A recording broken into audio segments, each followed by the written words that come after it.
Conexão RS está ouvindo os pré-candidatos ao governo do Rio Grande do Sul. Nossa reportagem já conversou com Eduardo Leite, do PSDB, e o governador José Ivo Sartori. Nessa semana, esteve conosco Luiz Carlos Reis, do PP, e Miguel Rosseto, do PT.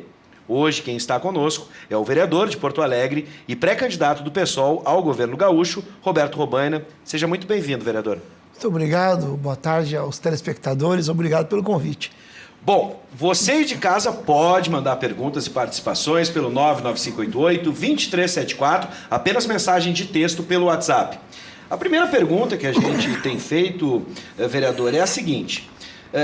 Um assunto que acreditamos que vai dominar a pauta, que é a questão das finanças do Rio Grande do Sul. A gente pode considerar que é o principal assunto, porque, por exemplo, o governo do estado está pagando o salário dos servidores de forma escalonada. Como é que o senhor pretende resolver o problema das finanças e também do salário dos servidores? Essa é a pergunta mais importante, de uma certa forma, porque nós temos uma situação de desrespeito muito grande com os servidores públicos. E o governo Sartori, de uma certa forma, ele mantém uma política econômica, que não é só do governo Sartori, vem de antes, que tem sangrado o Rio Grande do Sul. Tá? Tem várias formas de sangrar o Estado. Sabe que numa primeira campanha que eu participei, a primeira campanha do PSOL foi em 2006. Nessa campanha nós já denunciávamos que o Rio Grande do Sul não podia continuar pagando a dívida com a União. Já naquele momento, em 2006, a dívida já havia sido paga. Apesar disso, os sucessivos governos estaduais continuaram pagando, que é um sistema de agiotagem que tem e de falta de coragem, falta de compromisso em enfrentar a oligarquia financeira que domina a economia nacional e que faz o Rio Grande do Sul pagar todos os anos o que ele já pagou.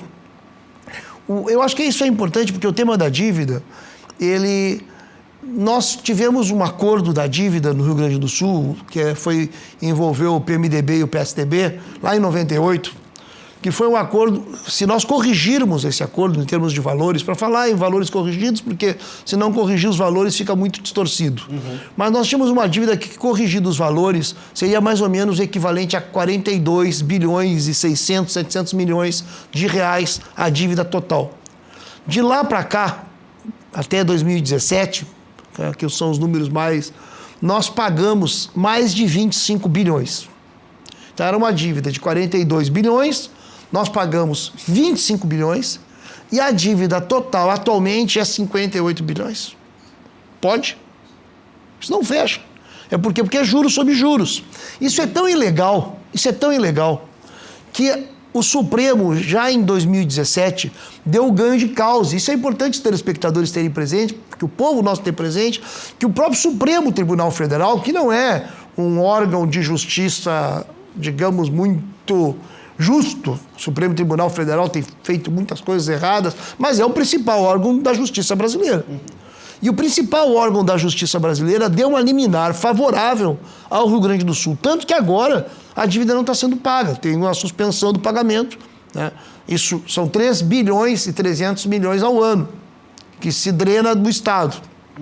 Estou te dando só um exemplo de algo que não se combate. Se nós entrarmos na Lei Candir, no problema da sonegação, nós vamos ver que há forma, sim, de recuperar as finanças e, portanto, melhorar a situação do Estado. O problema é que nós temos um Estado a serviço dos mais ricos.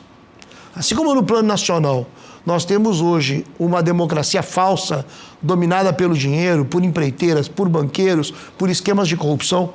Essa democracia brasileira, que é uma democracia só para os ricos, porque para o povo a situação está muito difícil. Nós temos um grau de concentração de renda absurda. Nós temos um país, Luiz, que são dados que chocam, porque a gente até nem acredita, porque é de tão pesado que é, de tão absurdo. Nós temos 7 megacapitalistas que detêm a riqueza da metade da população brasileira. Então não há economia que possa funcionar com esse nível de concentração de renda, com esse nível de concentração de poder. Por isso que o Brasil está essa bagunça, essa esculhambação. Bom, nesse caso das finanças, a gente imagina que, além de estancar a sangria, tem também a ideia de se promover o desenvolvimento do Estado, né, buscando investimentos.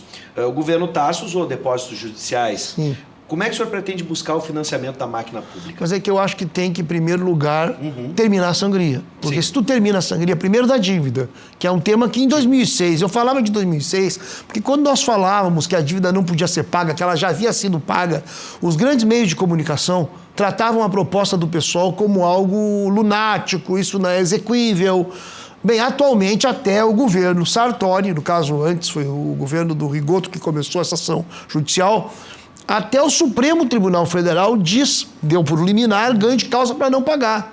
Então, a tese do não pagamento ganhou força até no Supremo Tribunal Federal, provando que a nossa tese de 2006 era correta. Só que já se passaram muito tempo, já se passaram 12 anos, então são 12 anos sangrando o Estado. Se nós pegarmos a Lei Candir, que é outro absurdo que nós temos, a Lei Candir é outro absurdo.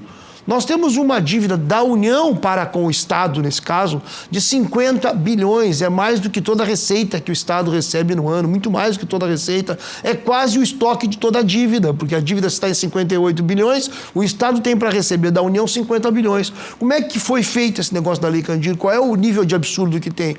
Assim como em 98 teve o acordo da dívida, em 96 teve o acordo da Lei Candir. Que acordo foi esse? De novo, PSDB e PMDB. No caso, o PSDB tinha o governo federal e o PMDB o governo estadual. Eles fizeram um acordo para isentar de tributação os produtos, a exportação de produtos primários semi-elaborados. Essa foi a base do acordo. Supostamente, naquele momento, a economia brasileira tinha um plano real, precisava estabilizar a moeda, necessitava ter uma entrada maior de dólares, então eles fizeram um tipo de acordo que isentava as exportações para tentar aumentar a capacidade da economia de atrair dólares. Bem, nós já tivemos desvalorização da moeda várias vezes depois daquele período. Teve 99, teve 2001. Bem, mas qual é o grave disso? O grave disso é o seguinte, o Estado deixa de arrecadar, o Estado abandona, renuncia à tributação. E quem é que ganha? Porque o mais incrível é quem ganha. Quem ganha, no caso da exportação dos produtos primários semi-elaborados, no caso do Rio Grande do Sul, isso tem muito peso, porque o Rio Grande do Sul tem um peso da exportação de produtos primários grandes, cada vez mais é soja, infelizmente, porque a soja está dominando o campo, a produção de soja tem ganhado muito mais peso em relação a trigo, a feijão, a arroz, infelizmente, mas bem, a soja se exporta, tem mercado mundial para isso. Quem é que ganha? Ganha as empresas multinacionais que não pagam tributos, mas é só aqui que não pagam tributos. Na Argentina, a cobrança de tributos é de 30%.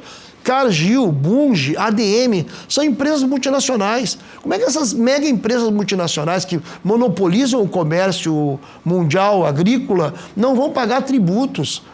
E isso, anualmente, é 4 bilhões que o Estado renuncia. Então, o que eu te digo é que se o Estado tiver receita, se deixar de entregar dinheiro para os grandes, a situação melhora. Agora, tu precisa ter um governo que não esteja comprometido com os mega empresários. Nesse caso, o PMDB e o PSDB sempre foram governos desse tipo. Infelizmente, o PT no governo federal, você sabe que nisso nós tivemos uma situação onde o PT fez a campanha do alinhamento das estrelas, e o alinhamento das estrelas permitiu que tivesse no estado do Rio Grande do Sul de 2002 a 2010 a 2014, aí teve o alinhamento das estrelas, né, no caso, porque o que era o alinhamento das estrelas? Era a ideia de governar o PT no Estado e no país. Sim. Pois aí teve esse tal de alinhamento das estrelas e o PT não tocou no tema da Lei Candir. É uma questão muito importante, porque o PT poderia ter revogado essa lei que só beneficia, isso é incrível, só beneficiou as multinacionais. Então, se nós quisermos realmente ter algum nível de desenvolvimento, é preciso apostar na pequena empresa, na média empresa, nas cooperativas, na produção agrícola, porque do contrário, só os grandes estão ganhando. Os bancos, todos os bancos estão lucrando. Agora teve o lucro da Renner, também foi alto. O problema é que não tem isso, não tem contrapartida em nível de emprego, em melhoria salarial. Se os de baixo não começarem a ganhar, não tem consumo possível. E se não tiver consumo, o exemplo dos servidores públicos, ele é absurdo por várias razões. Primeiro, porque se o sujeito trabalhou, tem que receber. Sim. É constitucional. O governo não cumpre uma questão que é constitucional, não pagar em dia salários. Mas não pagar em dia salários tem muitas consequências. Além de descumprir a lei, além de desrespeitar o servidor, de enlouquecer a vida das pessoas, porque ninguém consegue planejar sua vida E além de mais, ganham mal, né? Se nós estivéssemos falando... Às vezes tem muita gente que, não, servidor público, esse está bem, mas isso é uma loucura. Qual servidor? Um professor, o básico de um professor é R$ 1.360. A média salarial dos professores é R$ 2.500. Com R$ 2.500, numa situação como nós estamos. Então, eu chamo a atenção para isso, por quê? Porque os servidores ajudam muito nas economias dos municípios. Então nós estamos, na verdade, produzindo recessão no Rio Grande do Sul. Deixa eu trazer a pergunta do Alexandre Martinin, que é de Porto Alegre e nos traz pelo WhatsApp a seguinte pergunta: qual a proposta concreta do candidato para acabar com a sonegação de impostos? E também aqui incluo a perspectiva que durante a última campanha para a presidência da República, a ex-candidata Luciana Genro defendeu a taxação de grandes fortunas para que fosse possível fazer uma cobrança mais igualitária dos impostos. Essa é uma medida que o senhor pretende implantar, combater a sonegação e trabalhar os impostos do grande e do pequeno? No caso da das grandes fortunas é nacional, então não tem competência o governo do Estado. Sim. Eu defendo isso, acho que as grandes fortunas têm que ser taxadas. Nós defendemos, e a Luciana Genro também defende, a Luciana Genro que agora vai ser candidata a deputada estadual nessa eleição, junto com o Pedro Ruas, junto com o Jurandir Silva. Nós vamos ter uma bancada na Assembleia Legislativa. Ela defendeu isso na campanha presidencial, foi muito importante essa defesa. E nós agora estamos defendendo também a taxação sobre os dividendos, porque é muito importante a cobrança de tributos sobre os dividendos. Tu certamente não está investido na Bolsa, né? Mas se o sujeito tem, em geral, nós não investimos na Bolsa, mas tem gente que investe. E não é possível que não tenha imposto sobre isso, sobre tudo tem imposto. Mas sobre os muito ricos tem que ter imposto também. Então nós achamos que tem que ter uma política tributária que trate de tributar os ricos. Automóvel é tributado, mas helicóptero não é. Quer dizer, no Brasil tem essas coisas que... Não, iate não é tributado. Agora, tu tem um Fusquinha, tu tem que pagar, tem que pagar imposto. Então, nós defendemos uma linha de reforma tributária nacional. No caso do Rio Grande do Sul, sim, o tema da sonegação é de competência do Estado. E os técnicos da Receita, isso é muito importante, os técnicos da Receita, eles têm uma opinião que os governantes, todos os governantes, essa é a opinião dos técnicos da Receita que se organizam sindicalmente, eles, de uma certa forma, colaboraram com a sonegação. Ou seja, deixaram a sonegação correr solta. Os cálculos dos técnicos da Receita, bem, leve em conta que para nós termos está faltando pelo menos 400 técnicos, porque a defasagem de contratação de técnicos, de auditores também é grande, né? De fiscais é grande. Mas o fato é que não há interesse de combater a sonegação. Quem são os que sonegam? São os grandes empresários. Infelizmente, os grandes empresários têm mandado na política brasileira. Nós temos um projeto independente. Quando se tem um projeto independente é mais difícil, porque as cartas estão jogadas de tal forma que é para evitar um projeto como o PSOL ter força. Então, tu vê isso... Agora nós vamos começar a campanha eleitoral, tu vai ver isso na divisão desigual de tempo de TV, tu vê isso na divisão desigual dos recursos do fundo partidário, tu vê isso no fato de que os grandes empresários, as pessoas muito ricas, doam para os partidos tradicionais. Então, todo o sistema político está montado para não mudar. E os grandes empresários mandam na política hoje no Brasil. Então, um projeto como o do PSOL, que é um projeto que trata de justamente fazer com que a crise deixe de ser paga pelos trabalhadores e pela classe média, e que tenha a contribuição maior das grandes empresas e dos muito ricos, evidentemente que não é bem visto esse projeto por aqueles que mandam na economia, e ao mandarem na economia, mandam na política, porque nós temos uma democracia que o dinheiro comanda. Sim.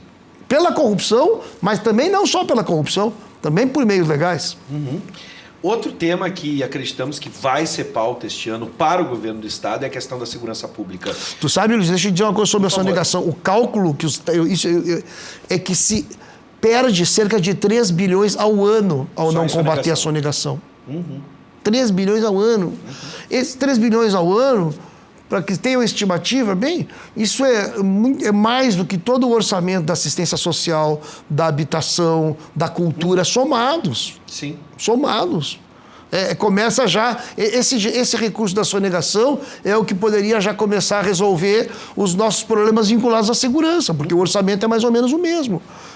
Bom, a gente viu, por exemplo, na falta de recursos, o governo tentar uma alternativa junto a entidades que doaram viaturas, mas tem recurso, mas por que não cobra os recursos dos sonegadores? O que o senhor pretende para a segurança? Primeiro tem que ter recursos, isso é o primeiro, porque nós temos uma defasagem desde os anos 90 para cá de pelo menos 18 mil policiais militares. A população aumentou, os policiais se aposentam e tem 18 mil a menos do que tinha antes. Além do problema de viaturas, da infraestrutura de modo geral, coletes vencidos, é uma tragédia. Mas eu vejo uma coisa sobre segurança pública que do nosso ponto de vista, é importante. Tem que mudar a política de segurança pública. Não adianta, nesse caso, tem que, obviamente, aumentar efetivo, recompor efetivo, ter investimento em infraestrutura, mas tem que mudar a política de modo radical.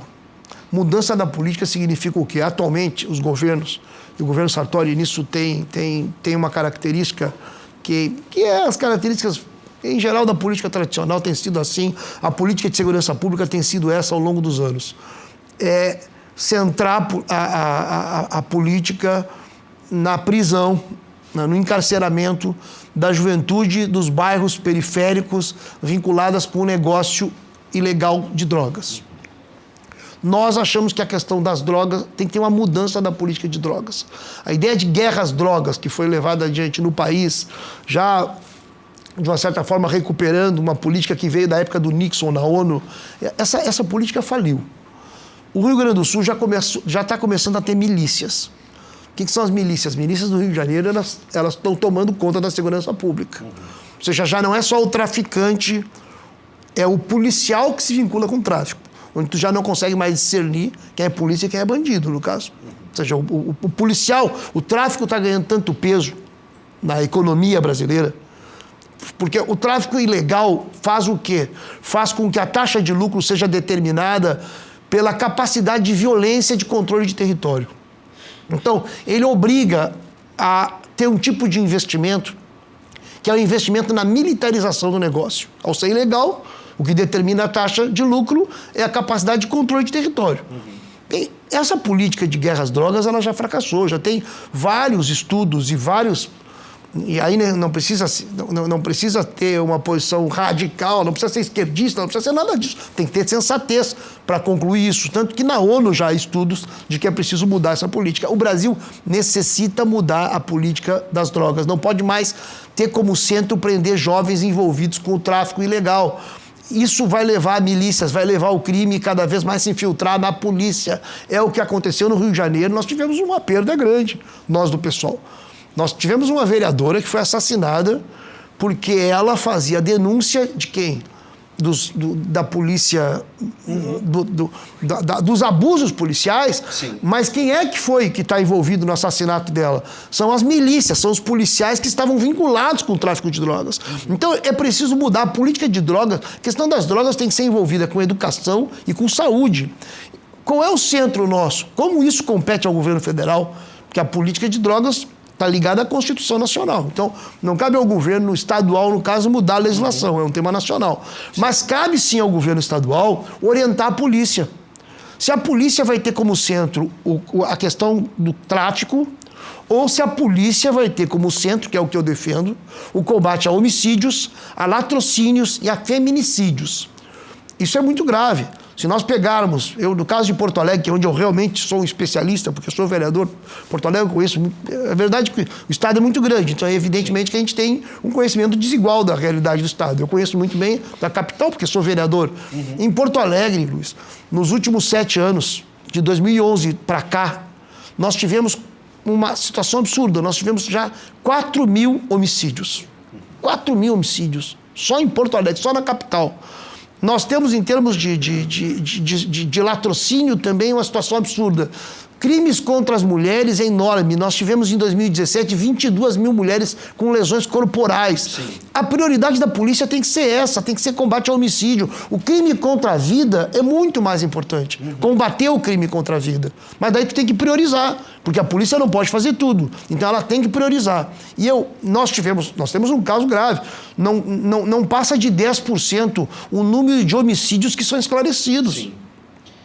Bom, eu vou... Então essa política de segurança pública nossa, priorizar isso. Eu estou com pouco tempo Tá bom. aqui, eu quero evoluir para dois bem. assuntos importantíssimos. Eu vou deixar aqui os dois e o senhor vai medir o que vai dar mais atenção ou não para a gente fechar essa entrevista. A questão dos modais de transporte, a gente sentiu na pele, né, com a greve, a paralisação dos caminhoneiros. Né, a gente está vendo na Freeway a questão agora, né, a EGR assume ou não assume, e a questão também das fundações. O governo extinguiu as fundações, a Cientec, a Fundação Piratini, enfim. O senhor pretende também rever essa questão? O governo Sartori, de início, é de uma incompetência tremenda. O governo Sartori terminou a Fundação de Economias e Estatística, que é uma fundação que faz todo o estudo da situação econômica, do desemprego, da infraestrutura do Estado. Não tem como planificar a economia se não tiver uma fundação com a capacidade técnica da FEE. Não tem como fazer isso.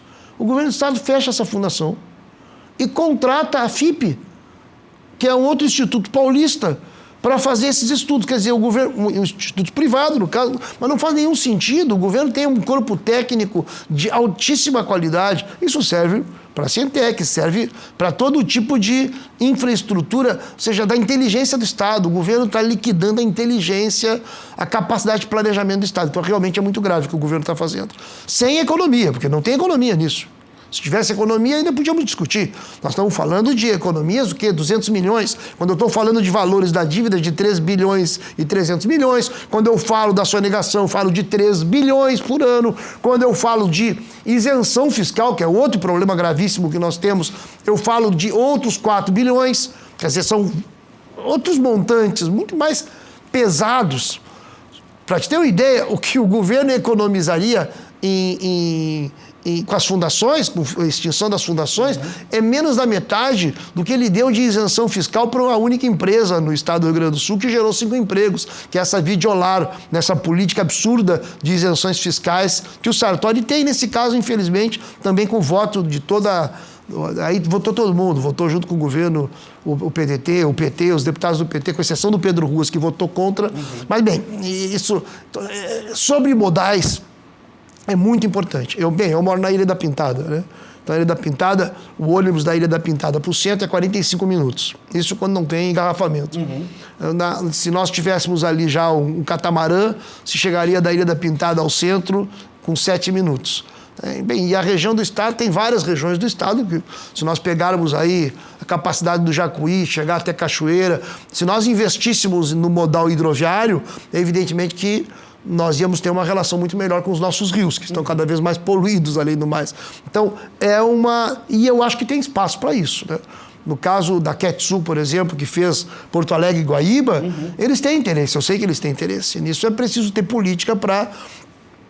O que tu diz, o Brasil nisso é absurdo. No caso dos caminhoneiros é a prova disso, né? Sim. Mas daí é histórico, tem a ver com o fim das ferrovias, né? E a importação do modelo dos Estados Unidos, que queriam vender carros. Então, se liquidou o sistema de trem. Quem é mais antigo no Rio Grande do Sul sabe que podia ir de trem a Santa Maria, era bonito, inclusive. Em qualquer lugar do mundo é trem, é o sistema ferroviário. Então, e o Brasil não. O Brasil é só o sistema rodoviário, com a precariedade que nós conhecemos, buracos, etc. Agora tem mais esse absurdo ocorrendo com a Fluei, né? Então, realmente, são desrespeitos que tem. Mas sabe o que eu acho? É que tem uma situação geral na política, nessa política dominada por uma minoria, que só quer saber de ganhar dinheiro, tem uma situação geral de desrespeito, sabe? Bom, vereador, em primeiro lugar eu quero agradecer porque o senhor atendeu o nosso convite e veio aqui prestar os esclarecimentos para aqueles que vão votar no senhor e deixa esse minuto final para conversar com todos aqueles que ainda, por exemplo, não se decidiram. E falta muito para se decidir. É, né? Verdade, então fica esse minuto final para que o senhor possa falar. Eu queria te agradecer e agradecer aos telespectadores, o espaço da Ubra. Nós sabemos que nós temos uma democracia falsa, infelizmente, uma democracia dominada pelo dinheiro, um Estado que tem atendido os mais ricos, mas nós queremos fazer essa luta política para tentar dar o troco, para tentar virar o jogo, para tentar dar um basta nessa situação. E nós temos um apelo especial aos trabalhadores, aos jovens, ao movimento pelos direitos civis. Nós temos um movimento muito caro, a luta do movimento negro contra o racismo, a luta do movimento LGBT contra a LGBTfobia, que é muito grave. O racismo, a LGBTfobia são questões muito pesadas, né? São expressões de barbárie e desumanidade muito grande. E nós esperamos que a nossa campanha ajude a fortalecer as ideias mais libertárias, as ideias mais democráticas, as ideias que realmente fortaleçam a ideia de direitos civis com valor. Então, realmente agradeço o espaço de vocês. Seja sempre bem-vindo, vereador Roberto Robaina, pré-candidato do PSOL, e fica aqui também o nosso boa sorte na sua caminhada. Muito obrigado.